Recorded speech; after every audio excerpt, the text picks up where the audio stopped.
Magandang araw mga ka-ATD. Alam nyo ba na may programa ang pamahalaan kung saan maaari ninyong piliin kung saan manggagaling ang inyong kuryente? Hindi na kayo limitado sa karaniwang supply mula sa distribution utility dahil maaari na kayong direktang kumuha ng kuryente mula sa renewable energy tulad ng solar, wind at hydro. Ito ay sa pamamagitan ng programang tinatawag na Green Energy Option Program o GEOP. Ano nga ba ito?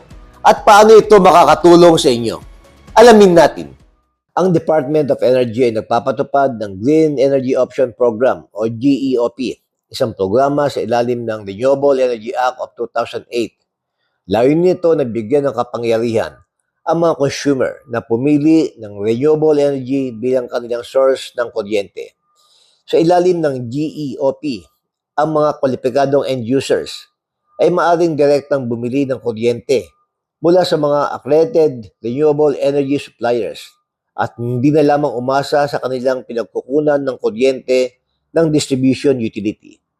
Ibig sabihin, may freedom of choice na ang mga consumer, lalo na ang mga malalaking negosyo, kung nais nilang gumamit ng 100% malinis na enerhiya.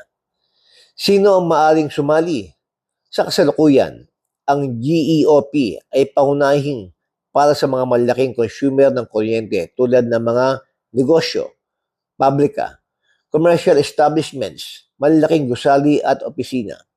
Karaniwan, kailangan na may minimum na 100 kilowatts na demand upang maging kwalipikado. Ngunit sa mga bagong updates, unti-unti na itong pinalalawak upang mas maraming sektor ang makinabang, kabilang ang mga mas maliliit na negosyo. Paano ito naiba sa net metering? Mahalagang maintindihan ang pagkakaiba.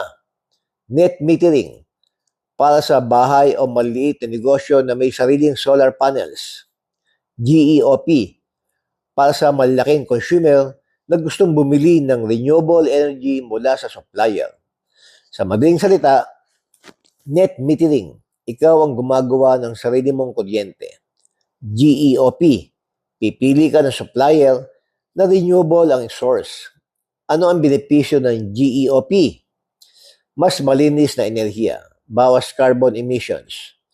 Mas control sa power source, ikaw ang pipili. Mas stable na presyo, hindi gaanong apektado ng oil price fluctuations. Suportado sa renewable energy development.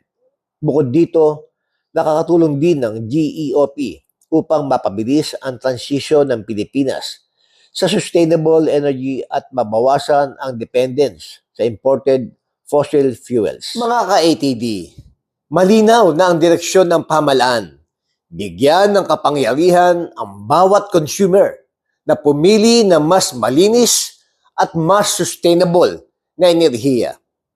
Ang Green Energy Option Program ay isang malaking hakbang tungo sa isang mas environment-friendly at energy-secure na Pilipinas.